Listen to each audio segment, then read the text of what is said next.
आप सबको जय यीशु की।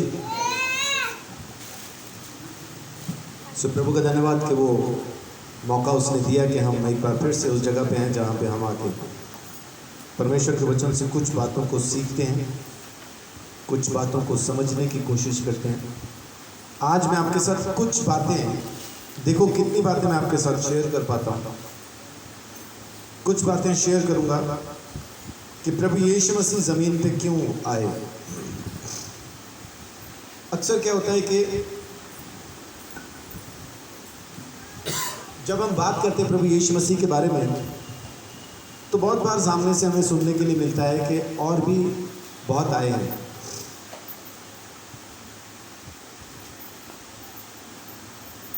लेकिन यीशु मसीह क्यों आए, आज ये मैं आपके साथ शेयर करना चाहता हूँ। यीशु मसीह के ज़मीन पे आने का कारण क्या था?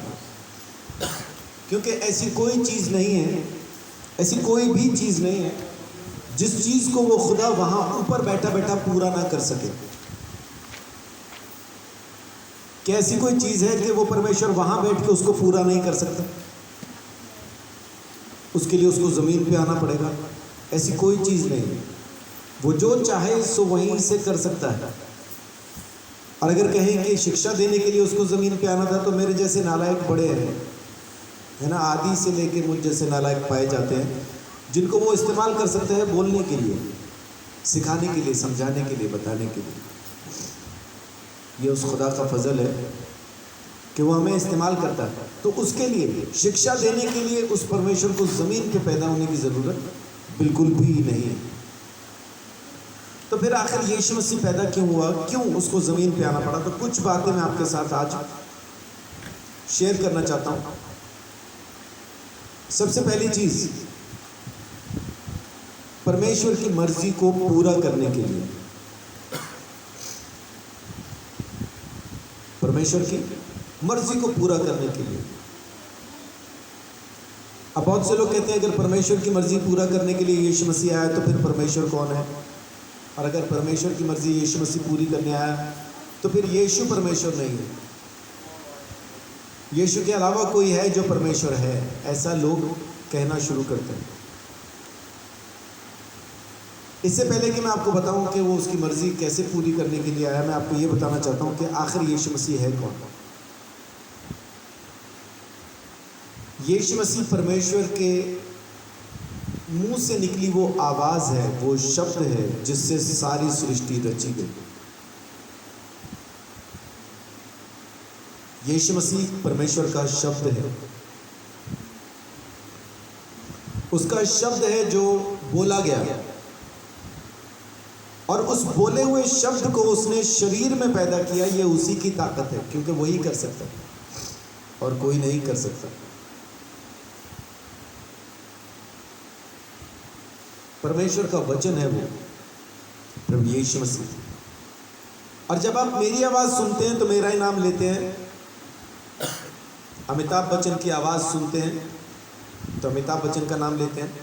आपके घर पे, आप घर के अंदर बैठे हैं और बाहर कोई आपका अपना आ जाए, जैसे माँ बाप, भाई बहन, पत्नी पति, बच्चा, कोई आ जाए, तो उसकी आवाज़ सुन के आपको पता होता है कि कौन आ गया। उसकी आवाज़ आप अंदर बैठे सुनते हैं, चार दीवारी के अंदर होते हैं आप, आपको दिखाई नहीं देता कि बाहर कौन है, लेकिन उसकी आवाज़ आपके कानों तक आती है तो आप कहते हैं कि वो फलान बंदा आ गया। तो जब आप किसी इंसान की आवाज़ को उसी इंसान का नाम देते हैं जिसकी वो आवाज़ है, तो फिर परमेश्वर की आवाज़ को आप किसका नाम देंगे? जाहिर सी बात है, परमेश्वर का ही नाम देंगे, है ना। हमें जब परमेश्वर की आवाज़ सुनाई दी तो हम क्या कहेंगे? परमेश्वर आ गया। और वो आवाज़, वो शब्द, वो बोल परमेश्वर ने शरीर में पैदा किया। तो वो परमेश्वर की आवाज़ जो शरीर में पैदा हुई, उसको किसका नाम देंगे आप? परमेश्वर की आवाज़ को जब परमेश्वर का नाम देते हैं तो परमेश्वर की आवाज़ जब देह में पैदा होती है, देह धारण करती है, उसको भी परमेश्वर का ही नाम देते हैं। तो इस तरह से मैं आपको कह सकता हूँ कि प्रभु यीशु मसीह ही वो परमेश्वर है जो हमारे लिए ज़मीन पे आया, मारा गया, गाड़ा गया, तीसरे दिन मुर्दों में से जी उठा। लेकिन जैसे अभी मेरी आवाज़ यूट्यूब पे कैद हो जाएगी या रिकॉर्ड हो जाएगी, और फिर यूट्यूब वाले जो सुनते हैं, यूट्यूब पे जो कोई मुझे सुनेगा, उनके घर में मेरी आवाज़ जाएगी, मैं तो नहीं जाऊंगा। लेकिन वहाँ पे अगर कोई पूछे कि क्या कर रहे हैं, तो वो मेरा ही नाम लेंगे कि पास्टर संजीव का प्रचार सुन रहे हैं, प्रभु यीशु मसीह की बातों को जो उन्होंने कही हैं सुन रहे हैं। लेकिन मैं तो उनके घर में नहीं हूँ, लेकिन मेरी आवाज़ वहाँ पे है। तो इसका मतलब मैं मेरे घर में भी हूँ और मैं उनके घर में भी हूँ जो मुझे सुन रहे हैं आवाज़ के रूप में। ऐसा ही प्रभु यीशु मसीह जब ज़मीन पे था तो शरीर यानी शब्द जो देहधारी हुआ वो ज़मीन पे भी था, और जिसने वो शब्द कहा वो स्वर्ग में भी था। इस तरह से वो अपने बाप के साथ भी रिश्ता रख पाया, यानी जिससे वो निकला, जिसने उसको कहा, जिसका बोला हुआ शब्द यीशु मसीह ज़मीन पे पैदा हुआ। बोलने वाला अपनी बोली हुई बात को बेटा कहता है, और ये आवाज़ अपने बोलने वाले को बाप कहता है। इस तरह से प्रभु यीशु मसीह ने परमेश्वर को अपना पिता कहा। हालांकि वो खुद परमेश्वर है, लेकिन परमेश्वर होने के लिए उसने उसको उस तुल्य न समझा कि मैं इसको लूँ, क्योंकि वो इंसान के रूप में पैदा हुआ था, तो पूरा इंसान ही बन के रहा। तो प्रभु यीशु मसीह ने ज़मीन पे जो कुछ किया है एक इंसान होने के नाते किया, और एक ऐसा इंसान होने के नाते किया जिसका संबंध परमेश्वर के साथ है। और जब उसका संबंध परमेश्वर के साथ है तो वो पानी पे भी चलता है, मुर्दों को भी जिंदा करता है, सब चीज़ें करता है।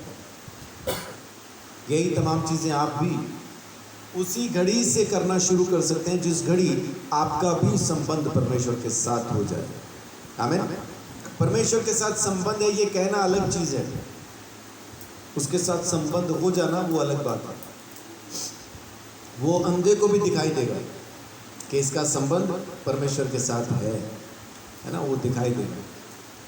सो उस परमेश्वर का धन्यवाद। तो पहली चीज़, प्रभु यीशु मसीह क्यों ज़मीन पर पैदा हुआ? क्योंकि बाप की इच्छा थी, इसलिए।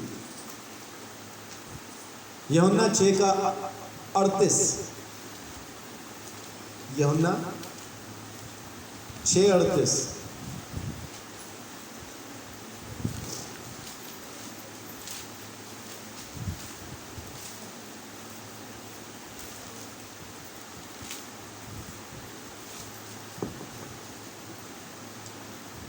क्योंकि मैं अपनी इच्छा नहीं वरन अपने भेजने वाले की इच्छा पूरी करने के लिए स्वर्ग से उतरा हूँ। प्रभु यीशु मसीह क्या कहता है? मैं अपनी इच्छा नहीं, भेजने वाले की इच्छा को पूरा करने के लिए स्वर्ग से उतरा हूँ। तो जमीन पे आने का कारण यही था प्रभु यीशु मसीह का, क्योंकि बाप चाहता था कि वो जाए। 8:42 भी जल्दी से एक बार देख लीजिए। यीशु ने उनसे कहा, यदि परमेश्वर तुम्हारा पिता होता तो तुम मुझसे प्रेम रखते, क्योंकि मैं परमेश्वर की ओर से आया हूँ। मैं आपसे नहीं आया, परंतु उसी ने मुझे भेजा। तो मैं खुद नहीं आया, सैर करने की नीयत से निकल के नहीं आ गया, उसने भेजा तो आया हूँ। नहीं तो मैं तो अपने बाप के साथ ही रहना पसंद करता हूँ, मुझे वहाँ से अलग होना, दूर होना पसंद नहीं। तो उसने भेजा तो मैं आया, वो ना भेजता मैं नहीं आता, है ना। अब भेजा क्यों गया? यूहन्ना 10 अध्याय उसकी 17 और 18 आयत जब आप पढ़ते हैं तो आपको समझ में आएगा कि यीशु मसीह आखिर भेजा क्यों गया, क्या इच्छा थी भेजे जाने के पीछे। पिता इसलिए मुझसे प्रेम रखता है कि मैं अपना प्राण देता हूँ जी, कि उसे फिर ले लूँ। कोई उसे मुझसे छीनता नहीं, वरन मैं उसे आप ही देता हूँ। मुझे उसके देने का भी अधिकार है और फिर से ले लेने का भी अधिकार है। यह आज्ञा मेरे पिता से मुझे मिली है। इस आज्ञा के साथ यीशु मसीह भेजा गया कि जमीन पे जा और जाके अपनी जान कुर्बान कर दे। लोग कहते हैं वो अपने आप को बचा नहीं पाया तो हमें क्या बचाएगा। वो बचने के लिए नहीं, मरने के लिए ही जमीन पे पैदा हुआ। वो भेजा ही इस इच्छा के साथ गया था, इस आज्ञा के साथ गया था कि जाके जमीन पे मेरे लोगों के लिए अपनी जान दे, ताकि मेरे लोग बचाए जा सके और मेरे पास वापस आ सके। इसलिए प्रभु यीशु मसीह जमीन पे आया। इब्रानियों 10:7 भी पढ़ लीजिए।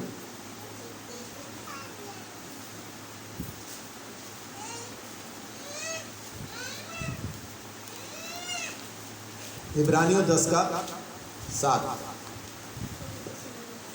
तब मैंने कहा, देख मैं आ गया हूँ, पवित्र शास्त्र में मेरे विषय में लिखा हुआ है, ताकि हे परमेश्वर तेरी इच्छा पूरी करूँ। आमीन।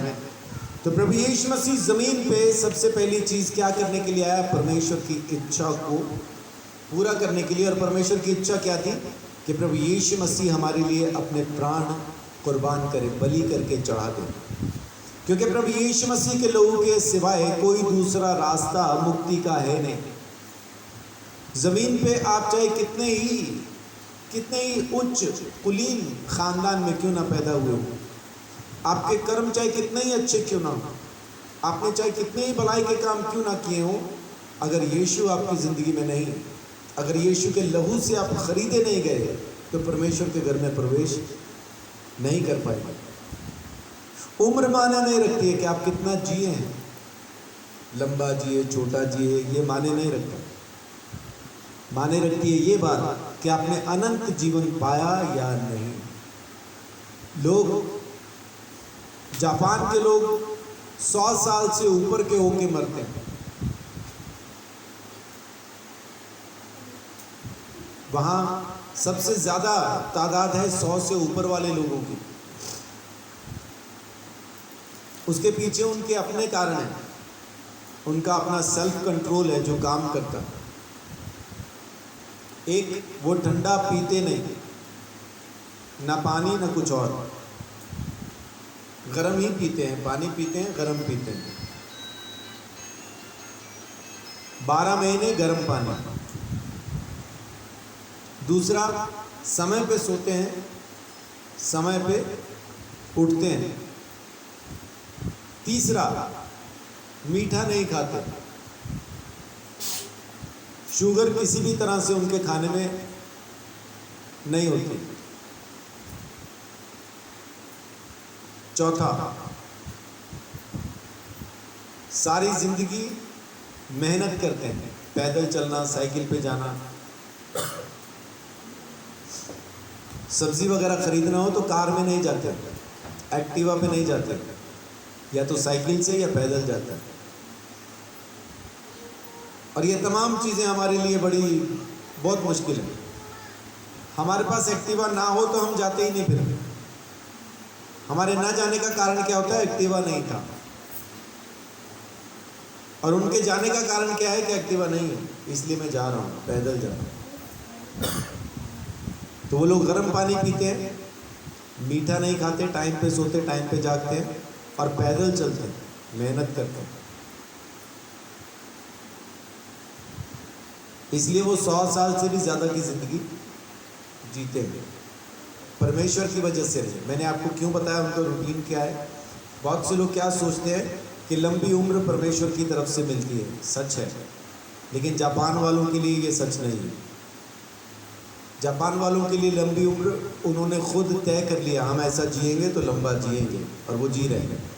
आप भी जी सकते हैं अगर आप सेल्फ कंट्रोल में जीना शुरू करें, बगैर परमेश्वर के लंबी उम्र पा सकते हैं। लेकिन जो परमेश्वर, अगर सेल्फ कंट्रोल में भी रहे और परमेश्वर के साथ भी रहे, तो फिर उम्र फिर तो गिन लो भाई कितनी होगी, फिर तो गिनते रहो, है ना। कछुआ मर गया, अब जिंदा है, ऐसा होगा। आमीन। तो पहली चीज, परमेश्वर की इच्छा को पूरा करने के लिए यीशु मसीह आया। उसने खुद कहा कि मैं आ गया हूं, बाइबल में लिखा है, यानी वचन कहता है मैं आ गया हूं, लेकिन अपनी मर्जी से नहीं आया, भेजने वाले की इच्छा से। उस परमेश्वर ने मुझे भेजा, इसलिए आया हूं। और आया किस लिए? ताकि गवाही दे। गवाही दे किस बात की गवाही? सत्य की। सत्य की गवाही कौन दे सकता है? सत्य की गवाही सिर्फ दो लोग दे सकते हैं। एक वो जो सत्य को पूरी तरह से जानता हो, दूसरा वो जो खुद सत्य हो। हाँ, मैं सत्य हूं। तो सत्य की गवाही देने के लिए यूहन्ना 18:37, यूहन्ना 18:37 गवाही देने के लिए आया, सत्य की गवाही देने के लिए आया।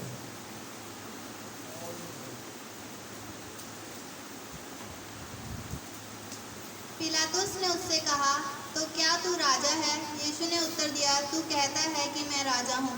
मैंने इसीलिए जन्म लिया और इसलिए संसार में आया हूँ कि सत्य की गवाही दूँ। जो कोई सत्य का है वह मेरा शब्द सुनता है। आमीन। यीशु खुद कहता है, मैं जमीन पे क्यों आया, संसार में क्यों आया हूं? ताकि सत्य की गवाही दूं। और जब तुम सत्य को जानोगे तो सत्य तुम्हें आजाद कर देगा, स्वतंत्र कर देगा। जैसा आज स्वतंत्रता दिवस है, YouTube के सब देखने वालों को बहुत मुबारक हो स्वतंत्रता दिवस। हम सबकी तरफ से, मुक्ति दरबार चर्च की तरफ से आप सबको बहुत मुबारक हो। सत्य आजाद कर देगा। जब सत्य को जानोगे तो सत्य तुम्हें आजाद कर देगा। तो सत्य क्या है?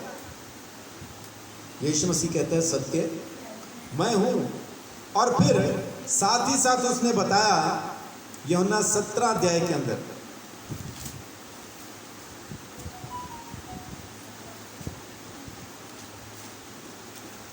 यूहन्ना 17 और उसका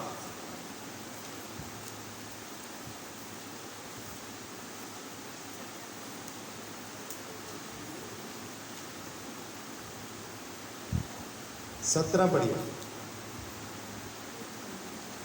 सत्य के द्वारा उन्हें पवित्र कर, तेरा वचन सत्य है। तेरा वचन सत्य है। प्रभु यीशु मसीह जो परमेश्वर का वचन है वो कहता है मैं सत्य हूं, और जो हमें ये वचन दिया गया ये भी सत्य है। यीशु मसीह के चेले यीशु मसीह के साथ रहे लेकिन उसको समझ नहीं पाए, उनको पता नहीं चला। जब यीशु मसीह उठाए जाने को था, मुर्दों में से जी उठने के बाद भी जब वो उठाए जाने को था, जब 40 दिन उनके साथ जिंदा होकर रहा और पक्के सबूतों से ये साबित करता रहा कि मैं जिंदा हूँ, मैं वही मसीहा हूँ जो मरा था, जिंदा हो गया हूँ और अब स्वर्ग उठाए जाने वाला है, तो आखिर में उसको उनकी आंखों को खोलना पड़ा। लूका रचित सुसमाचार के अंदर 24 अध्याय के आखिरी हिस्से में जब आप पढ़ेंगे तो वहां पे लिखा है कि यीशु मसीह ने उनकी आंखों को खोल दिया। और आंखों को खोल के क्या चाहता था यीशु मसीह के, उनको क्या समझ में आया? 24 का 45 देखिए, लिखा है तब उसने पवित्र शास्त्र बूझने के लिए उनकी समझ खोल दी और उनसे कहा, यूं लिखा है मसीह दुख उठाएगा और तीसरे दिन मरे हुए में से जी उठेगा और यरूशलेम से लेकर सब जातियों में मन फिराव का और पापों की क्षमा का प्रचार उसी के नाम से किया जाएगा। तुम इन सब बातों के गवाह हो। आंखें खोल दी, क्या बूझने के लिए? उनकी समझ खोल दी, क्या बूझने के लिए? पवित्र शास्त्र। पवित्र शास्त्र में क्या समझने के लिए? जो कुछ उसमें लिखा है, मसीह मरा कैसे, मसीह जिंदा कैसे हुआ, यीशु आया कैसे, यीशु ने क्या किया, वो सब बातें जो पवित्र शास्त्र में लिखी हैं उसको वो पूछ सके। यानी परमेश्वर ने उनकी समझ इसलिए नहीं खोल दी कि कौन सी आयत का मतलब क्या है। यीशु मसीह ने उनकी समझ खोली ये समझने के लिए कि बाइबल में यीशु कैसे है, कहां कहां है। तो इस बाइबल में समझने के लिए जो सत्य है वो यीशु है। और यीशु कह रहे हैं कि मैं सत्य की गवाही देने के लिए ही आया हूं। यानी जो आदि से जिसके बारे में बात होती आ रही थी, वो सत्य मैं हूं, वो मुक्ति मैं हूं, वो उद्धार मैं हूं, वो छुटकारा मैं हूं। मैं उसकी गवाही देने के लिए आया, और इस बात की गवाही सिवाय यीशु मसीह के और कोई दे भी नहीं सकता। बाकी सब झूठे हो जाते, क्योंकि सत्य की गवाही कोई झूठा नहीं दे सकता। सत्य की गवाही देने के लिए सत्य की जरूरत पड़ती है। तो यीशु मसीह ने कहा, सत्य मैं हूं, वचन सत्य, और मैं सत्य की गवाही देने आया। और जो कोई सत्य को जानेगा स्वतंत्र हो जाएगा। और यूहन्ना 17:3 में लिखा है कि जब हम परमेश्वर को और प्रभु यीशु मसीह को जानते हैं तो अनंत जीवन पा लेते हैं। अनंत जीवन क्या है? उस एकमात्र परमेश्वर को और जिसको उसने भेजा उसे जाने, यही है अनंत जीवन। तो यीशु मसीह गवाही देने के लिए आया। और तीसरी बात, वो हमें देने के लिए आया अनंत जीवन।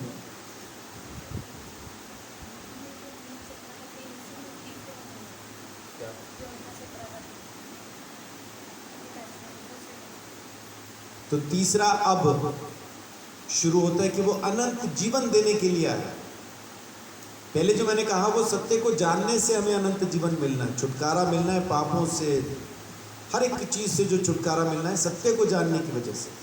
अनंत जीवन मिलना है सत्य को जानने की वजह से। लेकिन वो अनंत जीवन देने के लिए आया। इस बात की अनाउंसमेंट यीशु मसीह करता है, इस बात को प्रोक्लेम करता है, इस बात की घोषणा करता है, मैं अनंत जीवन देने के लिए आया हूं।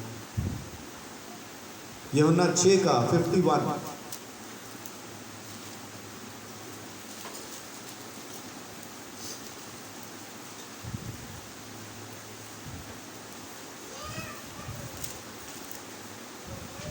यूहन्ना 6:51।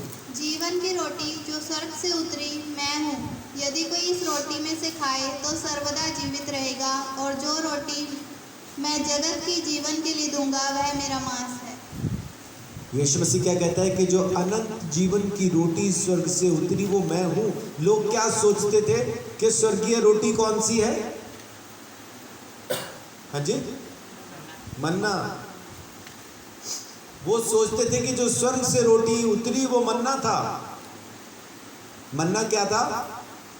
जो 40 साल आसमान से बरसा, लोगों ने उठा उठा के उसको 40 साल तक खाया, ना जोता, ना बोया, ना खत्तों में इकट्ठा किया। आसमान से रोटी बरसती थी और वो उसको खाते थे। कितना टाइम? 40 साल। एक आधी दिन की बात नहीं, 40 साल लगातार खाया लोगों ने, और लोग उसी को आसमानी रोटी समझते थे।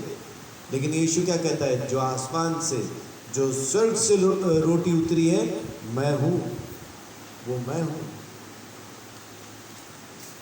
मैं हूं वो रोटी जो स्वर्ग से उतरी, और जो मुझसे खाएगा, जो मुझ में से खाएगा सदा जिंदा रहेगा, कभी मरेगा नहीं।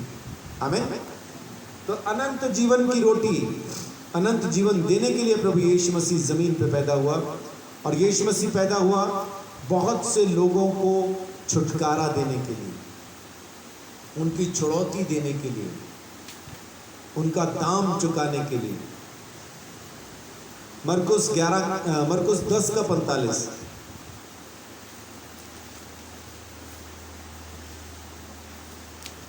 मरकुस 10:45।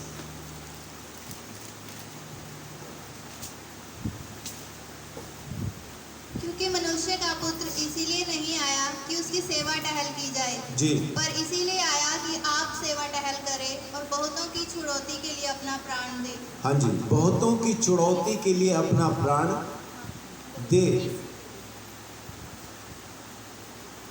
वो इसीलिए आया ताकि बहुत से लोगों को छुटकारा दे, बहुत से लोगों को छुड़ौती दे, बहुत से लोगों का दाम चुकाए। बहुत से लोगों का क्यों, सबका क्यों नहीं? तो उसने बहुत से लोगों का दाम चुकाया, सबका नहीं चुकाया। सबका चुकाया। फिर बहुत से क्यों लिखा है? यानी जिनका दाम चुका दिया वो फिर भी नहीं मान रहे कि चुका दिया।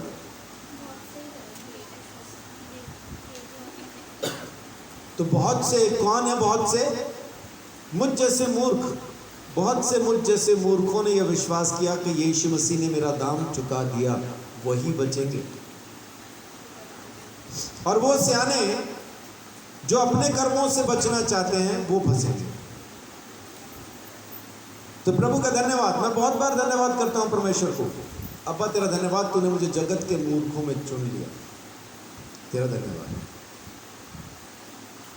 और क्या कमाल की चीज है कि हम मूर्खों की जमात हैं लेकिन बुद्धिमान बन के दिखाना चाहते हैं। हम मूर्खों की जमात हैं लेकिन जब बातचीत निकलती है तो हम अपने आप को दूसरे से बुद्धिमान दिखाने की कोशिश करते हैं। पागल खाने में पहले जब बिजली लगवाते थे तो मोहर नहीं लगाते थे, लेकिन अभी जब जिस पागल को करंट लगाना हो, बिजली लगानी हो, तो उस पर मोहर लगाते हैं। आपको मालूम है ऐसा क्यों शुरू हुआ? हाँ जी, जो साथ में गया था किसने लगवाई? उसके जो पागल था उसने, जो साथ में ठीक ठाक गया था उसके बिजली लगवा दी, और ये पागल है। जब डॉक्टर आया तो शुरू कर दिया होगा, कोई नहीं तसल्ली कर, कुछ नहीं होता, कुछ नहीं होता। तो आगे से कह रहा होगा कुछ नहीं होता मतलब क्या? डॉक्टर ने पूछा होगा इशारे से कौन?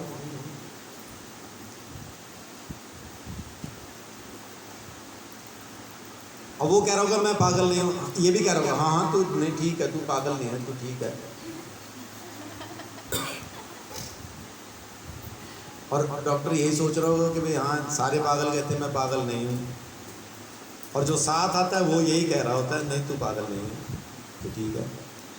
वो तो जब बिजली लगी, जब उसके आंखें निकल आई बाहर, तब समझ में आई तो ठीक था, ये किसके लगा दी।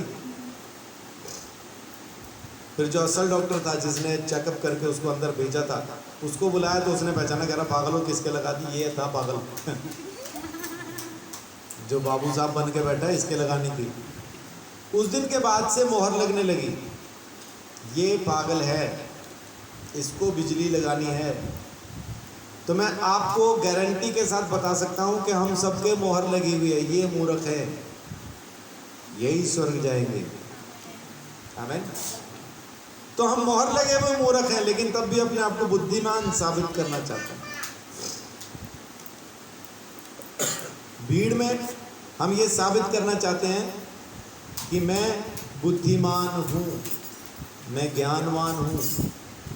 हमें ज्ञान नहीं बांटना, बस यीशु मसीह के बारे में बताना। सुनने वाला सुने, सुनने वाला न सुने, हमें उतना ही बताना है। लेकिन जब हम ज्ञानवान बनने की कोशिश करते हैं, झगड़ा तब शुरू होता है। क्योंकि पागल जब बुद्धिमान बनेगा तो फिर यही होगा ना, जिसके करंट लगेगा बेहोश ही होना उसने। तो इसलिए मूर्ख रहो, अपनी तरफ से कुछ ना कहो, जो यीशु मसीह के बारे में लिखा है बस उतना ही कहो, उतना काफी।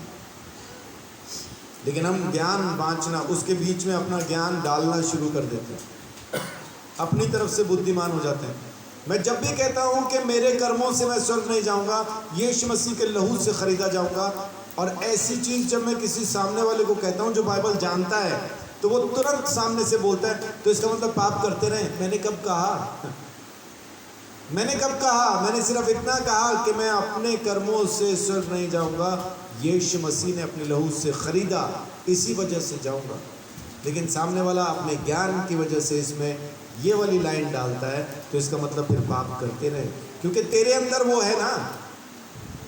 कौन बोलता है ये लाइन? जिसके खुद के अंदर अभी पाप जिंदा है और वो करना ही चाहता, वही बोलता है इस लाइन को। लेकिन जो असल में परमेश्वर को जान गए, उनको मालूम है अनुग्रह क्या है, सत्य क्या है, अनंत जीवन क्या है, उनको मालूम है। तो यीशु मसीह कहता है कि मुझे खाओ, मेरा मांस खाने की वस्तु है। वो रोटी जो अनंत जीवन की है कौन है? यीशु मसीह का देह, यीशु मसीह का मांस। जो कोई प्रभु यीशु मसीह में से खाएगा अनंत जीवन पाएगा। आमीन। हम वही खाते हैं यहाँ पे। और बाहर के समाज में क्या कहा जाता है उसके बारे में? जाना नहीं, खाना नहीं। वो तो मांस खिलाते हैं और उसमें भी फिर वो अपनी तरफ से डाल देते हैं, गाय का मांस खिलाते हैं। वो मांस गाय का नहीं, गेहूं की रोटी की सूरत में प्रभु यीशु मसीह का मांस है जो हम खाते हैं, और वो भी छोटा एक टुकड़ा रोटी का, एक छोटा टुकड़ा रोटी खाते हैं। तो वो है अनंत जीवन की रोटी। और यीशु मसीह छुटकारा देने आया बहुतों का। सबने विश्वास नहीं किया, सबने विश्वास नहीं किया, लेकिन बहुतों ने किया। जिस किसी ने उसका विश्वास किया उद्धार हो गया। जिसने वो मोहर ले ली छुटकारा हो गया। और ये मोहर हमारे ऊपर कि हम मूर्ख हैं, यीशु मसीह के द्वारा खरीदे गए और अब हम परमेश्वर की संतान हैं। वो मोहर क्या है हमारे ऊपर? पवित्र आत्मा। पवित्र आत्मा की छाप है हमारे ऊपर। एक आयत और इसके साथ पढ़िए कि बहुतों की छुड़ौती के लिए यीशु मसीह आया। तीतुस 2:13-14।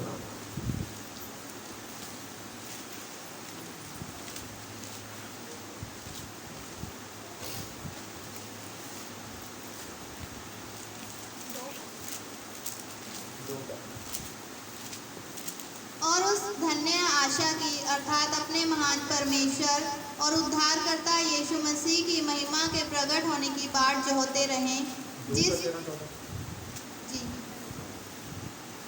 जिसने अपने आप को हमारे लिए दे दिया कि हमें हर प्रकार के अधर्म से छुड़ा ले और शुद्ध करके अपने लिए एक ऐसी जाति बना ले जो भले भले कामों में सरगर्म हो। हाँ, हमें छुड़ा ले, खरीद ले, दाम दे के हमें उसमें से वो खरीद ले, हमारा दाम चुकाए, हमें निकाल ले। किस लिए? ताकि एक ऐसी जाति बना दे जो भले भले कामों के लिए सरगर्म हो। लेकिन जब ये बात दूसरों को कही जाती है कि भाई हमें यीशु मसीह ने इस तरह से खरीद के स्वर्ग जाने का अधिकार दिया है, तो वो तुरंत साथ ही साथ बोलते हैं, तो फिर पाप करते रहें। कब कहा? सरगर्म हो जाओ भले कामों के लिए, क्योंकि खरीद लिए गए, दाम चुकाया गया। अब तुम परमेश्वर के हो, अपने नहीं हो। इसलिए भले भले कामों के लिए तैयार रहो। परमेश्वर आपकी जिंदगी में काम करना चाहता है। आमीन। और प्रभु यीशु मसीह ने हमको खरीदा कहां से है? जो चीज हमको पापी साबित करती है, व्यवस्था की अधीनता से खरीदने के लिए प्रभु यीशु मसीह जमीन पे पैदा हुआ। मत्ती 5:17। मत्ती 5:17 कहता है कि मैं भविष्यद्वक्ताओं की, जी पढ़ दीजिए। यह ना समझो कि मैं व्यवस्था या भविष्यद्वक्ताओं की पुस्तकों को लोप करने आया हूँ। लोप करने नहीं परंतु पूरा करने आया हूँ। आमीन। खत्म करने नहीं आया, पूरा करने आया। यानी हर एक आज्ञा को मान के, हर एक दंड को अपने ऊपर सह के, हर एक श्राप को अपने ऊपर सह के उसे पूरा करने आया। व्यवस्था में दो तरह की चीजें होती हैं। पहली, जिसको हम कहते हैं आज्ञा,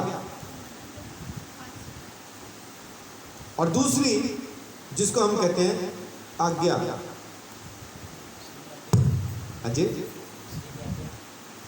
पहली आज्ञा मानने से मिलने वाली आशीष है। दूसरी आज्ञा न मानने की वजह से मिलने वाले श्राप। ये दो चीजें हैं, आज्ञा, आशीष या श्राप। अगर आज्ञा मान रहे हैं तो आशीष है, आज्ञा नहीं मान रहे तो श्राप है। और कितनी आज्ञाएं मानने से आशीष है? सारी। और कितनी आज्ञाएं तोड़ने से श्राप है? एक ही।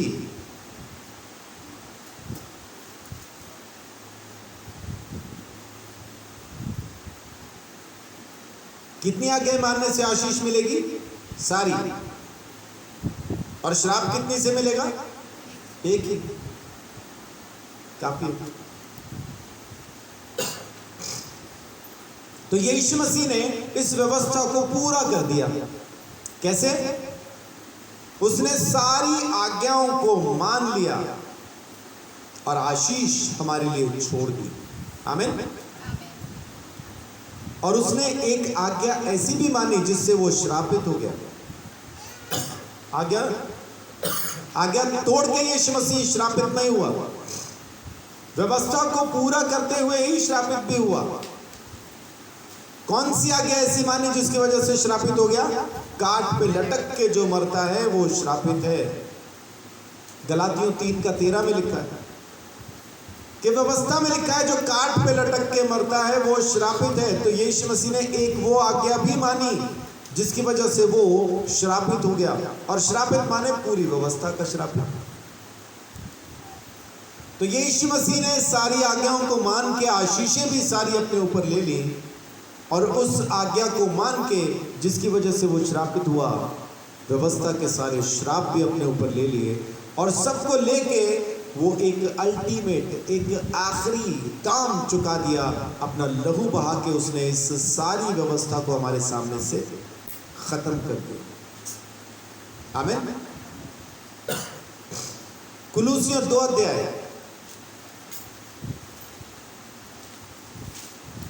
उसकी भी 13-14 देखिए क्या कहते हैं।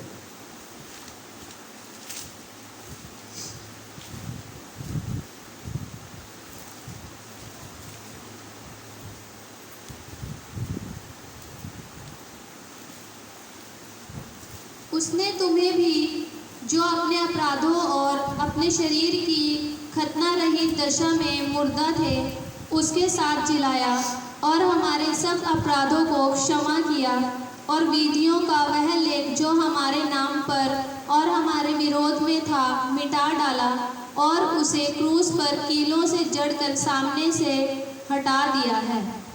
विधियों का वो लेख जो हमारे विरोध में था उसको हटा दिया, खत्म कर दिया। लोग कहते हैं ना जी जो लिखा है होना ही है, विधियों का लेख कौन टाल सकता है? उस विधियों के लेख को यीशु मसीह ने टाल दिया, खत्म कर दिया। अभी कुछ भी लिखा हुआ हमारे खिलाफ नहीं है, या हमारे हक में भी नहीं, क्योंकि रहा ही नहीं, हटा दिया, खत्म कर दिया। अब जो कुछ भी है उसकी इच्छा के मुताबिक है।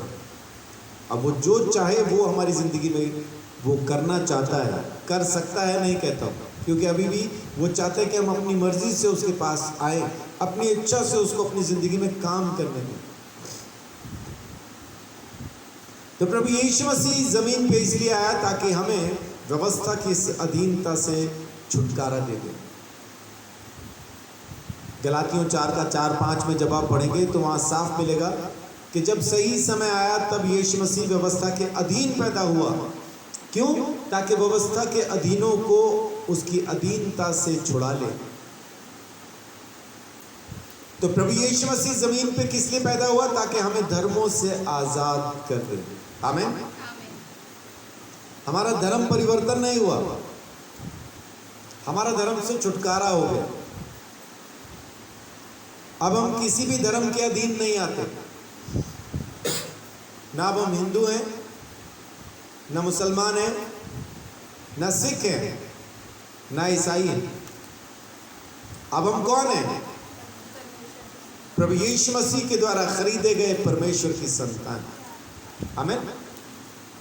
तो अब हम किसी धर्म में नहीं फंसते। लेकिन बहुत सारे लोग यीशु मसीह के खरीदे जाने के बावजूद भी इस धर्म में फंसना चाहते हैं। वो ईसाई धर्म में फंसना चाहता है, वो ईसाई धर्म को अपनाना चाहता है। ईसाई धर्म अपनाना चाहते मतलब वो आज्ञाओं को मान के धर्मी ठहर के स्वर्ग जाने की कोशिश करना शुरू कर देते हैं यीशु मसीह के खरीदे जाने के बाद भी।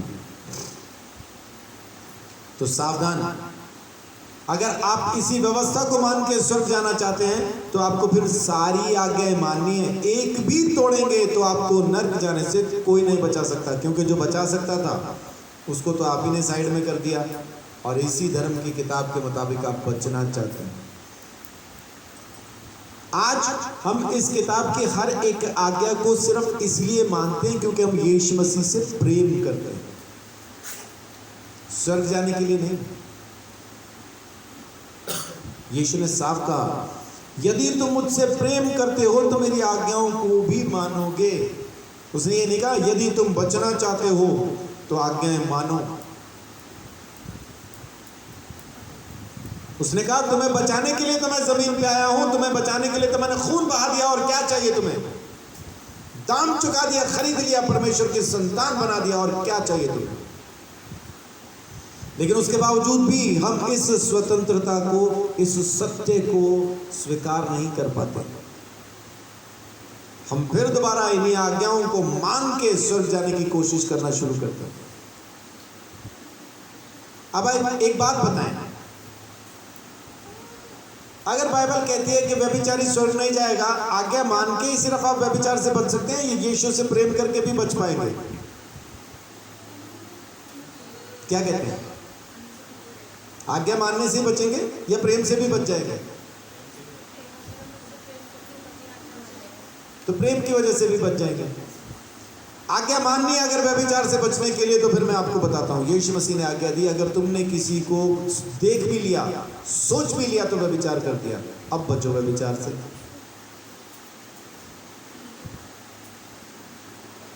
यीशु ने क्या कहा? तुमने पढ़ा है, लिखा है ना? मत्ती रचित सुसमाचार पहाड़ी उपदेश में यीशु मसीह ये बात कहता है।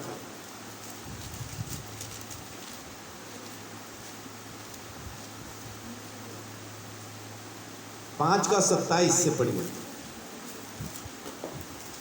तुम सुन चुके हो कि कहा गया था व्यभिचार ना करना। ये तुम सुन चुके हो, है ना? बाइबल में लिखा है, यानी वचन में लिखा है तुम व्यभिचार नहीं करना, लेकिन अब क्या? परंतु मैं तुमसे यह कहता हूँ कि जो कोई किसी स्त्री को कुदृष्टि डाले, वह अपने मन में उससे व्यभिचार कर चुका। हाँ, खाली देख लिया, सोच लिया, इतने में भी हो गया। तो अब बताएं कैसे बचेंगे?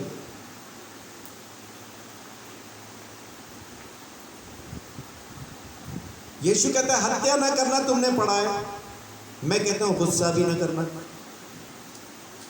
अब बताएं कैसे बचेंगे?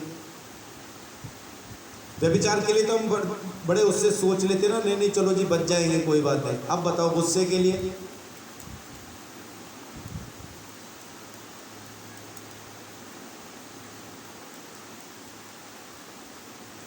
तो इसका मतलब है इसके द्वारा नहीं, यीशु के अनुग्रह से हम बचने वाले। इसीलिए वो ज़मीन पे आया ताकि व्यवस्था को ख़त्म करके हमें खरीद के परमेश्वर की संतान बना दे। आमीन। उसके आने पे विश्वास कीजिए, उसके किए हुए काम पे विश्वास कीजिए, अपने कामों पे नहीं, उसके काम पे। सो प्रभु का धन्यवाद कि वो बुलाने ही पापियों को आया था। आमीन। मरकुस 2 का 17।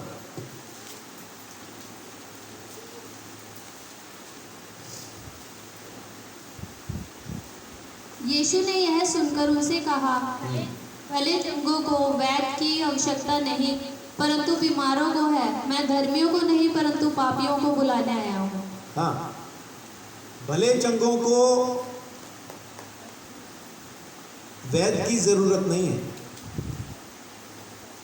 पापियों को है।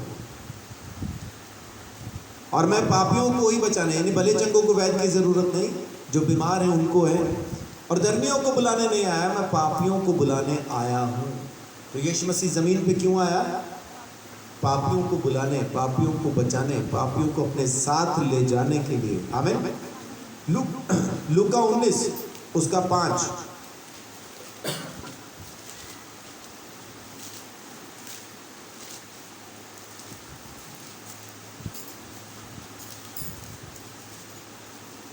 जब यीशु उस जगह पहुंचा तो ऊपर दृष्टि करके उससे कहा, हे जक्कई, झट उतर आ, क्योंकि आज मुझे तेरे घर में रहना आवश्य है। 9 पढ़िए। तब यीशु ने उससे कहा, आज इस घर में उद्धार आया है, इसलिए कि यह भी अब्राहम का एक पुत्र है। 10 भी। क्योंकि मनुष्य का पुत्र खोए हुओं को ढूंढने और उनका उद्धार करने आया है। आमीन। तो मनुष्य का पुत्र यानी प्रभु यीशु मसीह क्यों आया है? खोए हुए को ढूंढने और उनका उद्धार करने। पापियों को ढूंढने के लिए ही वो आया है। तो हमें मानना जरूरी है कि मैं पापी हूं, लेकिन जब हम ये कहते हैं कि व्यवस्था की आज्ञाओं मानने से मैं स्वर्ग जाऊंगा, तो वहां पे हम ये साबित करना चाहते हैं कि मैं धर्मी हूं, पापी नहीं हूं। आज्ञाएं मान के स्वर्ग चला जाऊंगा, ऐसा जो भी मानता है वो प्रभु यीशु मसीह के आने को नकारने की कोशिश कर रहा है। यीशु मसीह जिनको ढूंढ रहा है वो नहीं है फिर। क्योंकि अगर मैं ये कहूं कि मैं तो आज्ञाएं मान के स्वर्ग चला जाऊंगा, तो प्रभु बोलेगा ठीक है, तो फिर मिलते हैं स्वर्ग में, पहुंच, तू तो आ ही जाएगा ना, आज्ञाएं मान के आ ही जाएगा, तू आजा पहुंच। तो उसके बाद फिर पहुंच नहीं पाएंगे, उसके बाद फिर समस्या हो जाएगी। तो इसलिए मैं तो चिल्ला चिल्ला के कहता हूं, अब्बा मैं पापी हूं। वो कहता है चल मैंने तुझे खरीदा, अब परमेश्वर की संतान बना दिया, अब भी हूं, तू ही लेके जाएगा, मैं नहीं पहुंच सकता। वहां तक पहुंचते पहुंचते कुछ ना कुछ फिर हो जाएगा मुझसे, तो इसलिए तू ही लेके चल। या तो फिर उस डाकू के जैसा जो यीशु मसीह के साथ सूली पे चढ़ के मरा, यीशु को स्वीकार किया और मर गए, कहानी खत्म, डायरेक्ट स्वर्ग। लेकिन अगर जिंदगी है यीशु को स्वीकार करने और अनंत जीवन पाने के बीच में अभी जिंदगी बाकी है, तो फिर ये याद रखना जरूरी है कि यीशु के लहू से मैं खरीदा गया हूं, यीशु मसीह के लहू से खरीदा गया और उसी के द्वारा ही मैं बचाया गया हूं, दूसरा रास्ता है नहीं। यीशु मसीह पापियों को बुलाने के लिए जमीन पे आया। आमीन। उस परमेश्वर का धन्यवाद हो। देखिए मैंने आपको अभी क्या क्या चीज बताई कि यीशु मसीह परमेश्वर की इच्छा को पूरा करने आया, सत्य की गवाही देने आया, अनंत जीवन की रोटी मैं हूं ये बताने के लिए आया, बहुतों की चुनौती का कारण होकर आया, कानून को खत्म करने के लिए आया, पापियों को बुलाने के लिए आया, और एक ऐसी चीज करने आया जो हमें बिल्कुल पसंद नहीं है। ये सब हमें अच्छा लगा कि नहीं, जो कुछ करने आया ये सब हमें अच्छा लगा होगा, लेकिन अब जो वो करने आया ना वो कोई खास अच्छी चीज नहीं थी, पता नहीं क्यों कि हमें भी कहता है करो। लूका 4 का 18-19।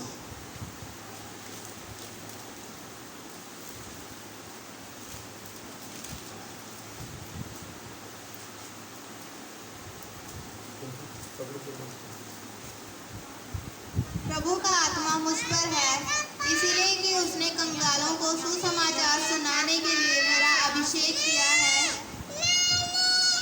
और मुझे इसीलिए भेजा है। दोबारा से पढ़िए। प्रभु का आत्मा मुझ पर है, इसीलिए कि उसने कंगालों को सुसमाचार सुनाने के लिए मेरा अभिषेक किया है। किस लिए अभिषेक किया है? सुसमाचार सुनाने के लिए। इसकी क्या जरूरत है? संडे को चर्च में आओ, अगले संडे फिर आ जाओ, कोई पैदा हो जाए तो जन्मदिन पे चले जाओ, कोई मर जाए तो जनाजे में चले जाओ। ये सुसमाचार सुनाना क्या जरूरी है? आप में से कितने लोगों के पास टाइम है सुसमाचार सुनाने का? है टाइम? किसी के पास नहीं है। देखो ये वाली बात थोड़ी सी यीशु मसीह ने गलत की है ना। कहता अभिषेक ही मेरे पे इसलिए है ताकि मैं सुसमाचार सुनाऊं, और हम भी मांग रहे अभिषेक दे प्रभु, किस लिए? ताकि मैं सुसमाचार ना सुनाऊं। यीशु मसीह पे अभिषेक किस लिए है? मेरा अभिषेक इसीलिए किया गया ताकि मैं सुसमाचार सुनाऊं। क्या सुसमाचार? पढ़िए तो 4 का 18-19। और मुझे इसीलिए भेजा कि बंदियों को छुटकारे का और अंधों को दृष्टि पाने का सुसमाचार प्रचार। अच्छा, भेजा भी इसीलिए गया यीशु मसीह को, यही लिखा ना वहां, मुझे क्यों भेजा गया? बंदियों को छुटकारे का और अंधों को दृष्टि पाने का सुसमाचार प्रचार करूं, और कुचले हुओं को छुड़ाऊं, और प्रभु के प्रसन्न रहने के वर्ष का प्रचार करूं। 42 भी पढ़िए।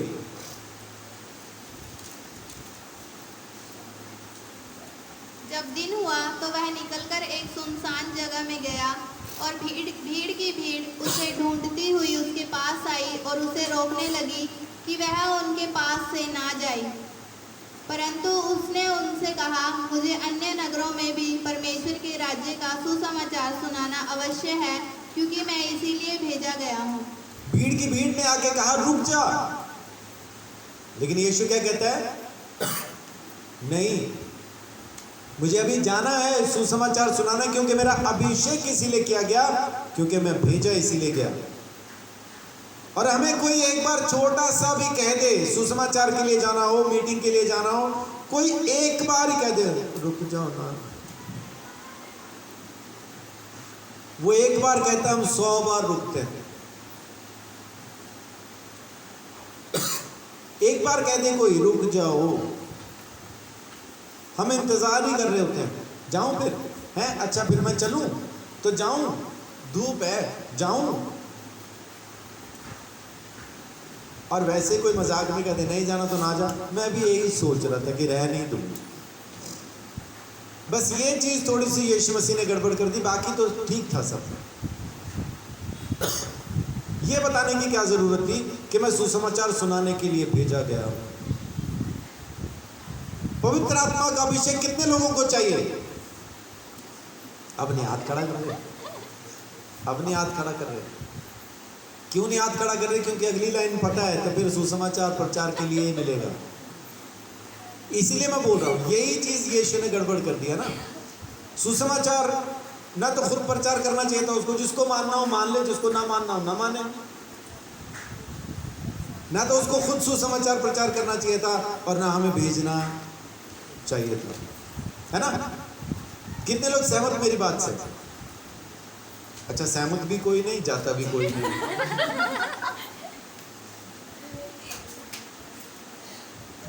ये कमाल है। चित भी मेरी, पट भी मेरी। हेड आई तो मैं जीता, टेल्स आए तो तू आ रहा। ऐसे ही है। हेड्स आए तो मेरा, मैं जीता, टेल्स आई तो तू आ रहा। ठीक है ना? ऐसा हाँ, ऐसा ही तो है।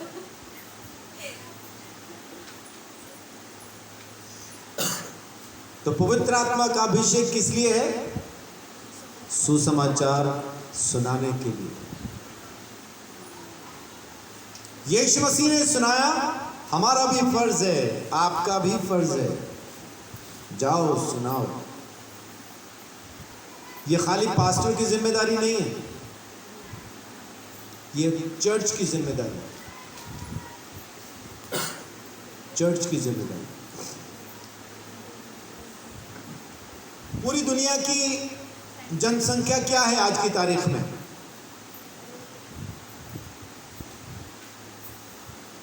आज की तारीख में दुनिया की जनसंख्या क्या है? हाँ जी, वो तो हम हिंदुस्तानियों की है। चलो 800 करोड़ लगा लेते हैं, मोटा अंदाजा।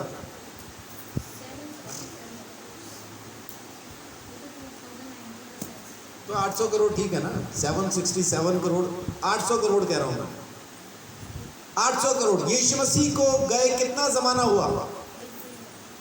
स्वर्ग उठाए गए यीशु मसीह को कितना टाइम हुआ? 2000 साल हो गए। अगर एक बंदा एक साल में एक को लेके आए, एक बंदा एक साल में एक को प्रभु में लेके आए, तो दूसरे साल में 2 हो जाएंगे।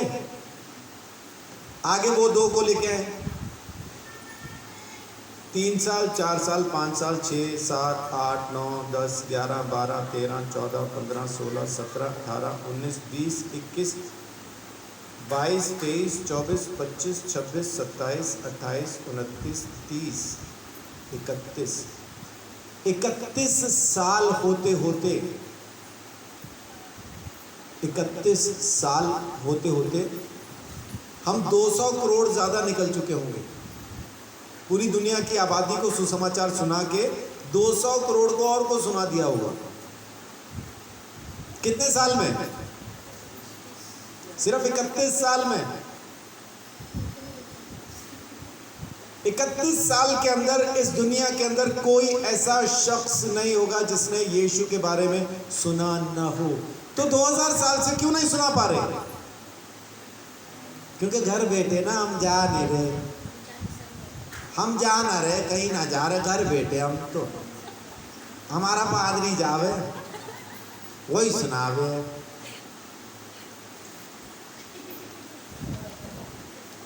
वही सुनावेगा, हमें तो आता ही ना कहना, का कहें पता ही ना हमें। और जैसे इनका पड़ोसी से झगड़ा हुआ फिर इनको चुप कराते रहो, ना ना ये ना कहो, ये क्यों ना कहें, हम तो कहेंगे, हमें ना पता क्या, हमें ना पता, हमें सब पता इसका। अच्छा पड़ोसी का सब पता, यीशु को कुछ ना पता हमें।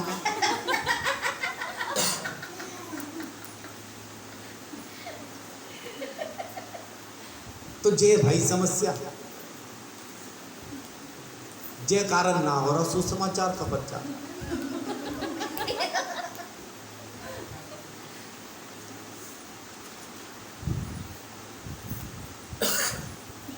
यीशु मसीह अगर भेजा गया है सुसमाचार सुनाने के लिए,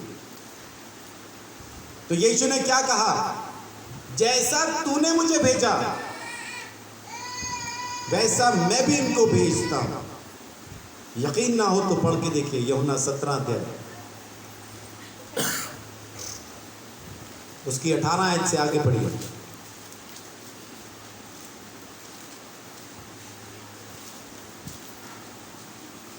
जैसा तूने मुझे जगत में भेजा वैसे ही मैंने भी उन्हें जगत में भेजा, और उनके लिए मैं अपने आप को पवित्र करता हूँ ताकि वे भी सत्य के द्वारा पवित्र किए जाएं। आमीन।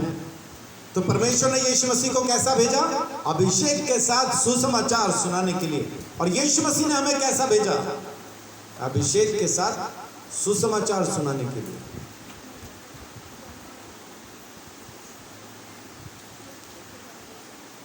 हाँ जी,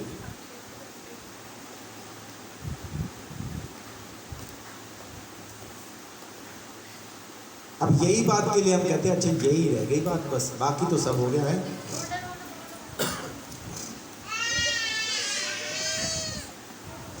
यही रह गया है ना।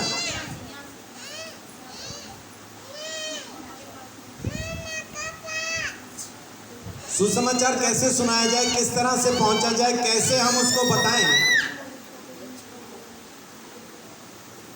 इस बात को समझना बहुत जरूरी है। यीशु मसीह के ऊपर अभिषेक हुआ, आप पे भी है, जरूर जाइए, परमेश्वर आपको आवाज दे रहा है। यशायाह 61 उसका 1-2 पढ़िए।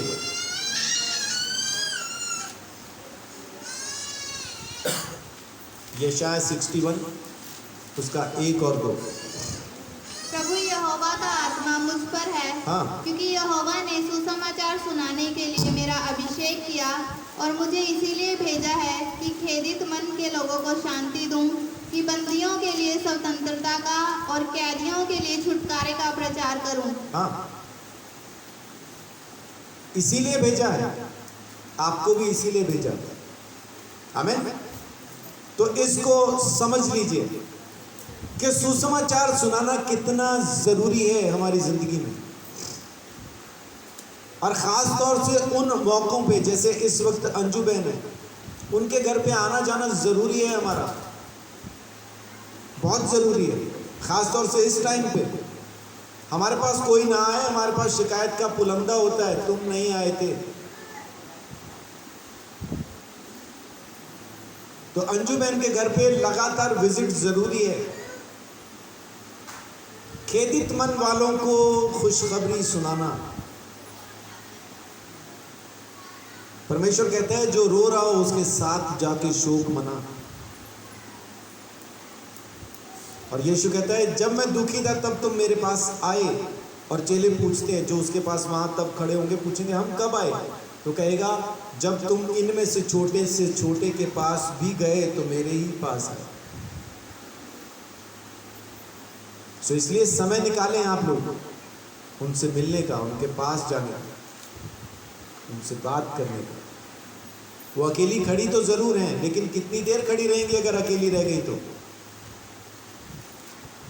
इसलिए उनके न गिरने के इस गवाही के अंदर अपना नाम भी लिखवा लो। है ना, वो लोग आए थे, उन्होंने मुझे मजबूत किया और मैं मजबूत होती चली गई। आपका नाम ज़बरदस्ती गवाही में आ जाएगा।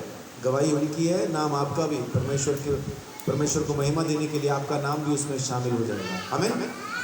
सो ज़रूर जाए सुसमाचार प्रचार के लिए। और आखिरी बात यहाँ पे कह के ख़त्म करता हूँ कि यीशु मसीह और किस काम के लिए आया जो बड़ा ज़रूरी है। हमारा विरोधी कौन है? वो अपने आप को पता नहीं क्या समझता है, लेकिन यीशु मसीह किस लिए आया? इब्रानियों 2:14 देखिए।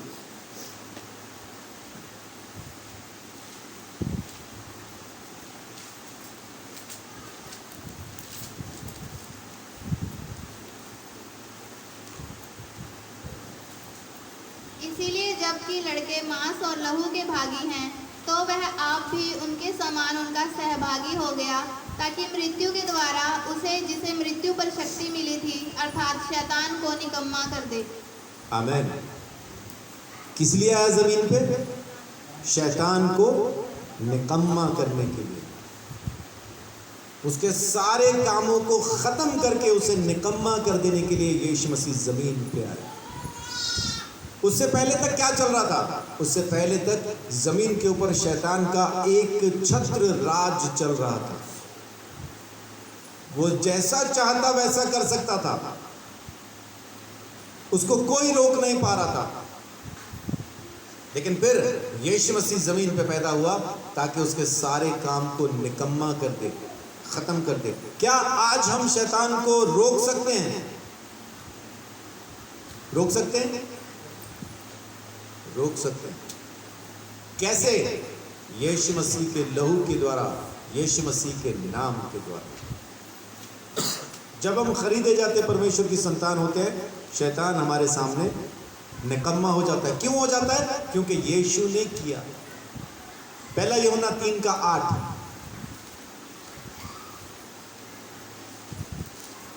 पहला यूहन्ना 3:8।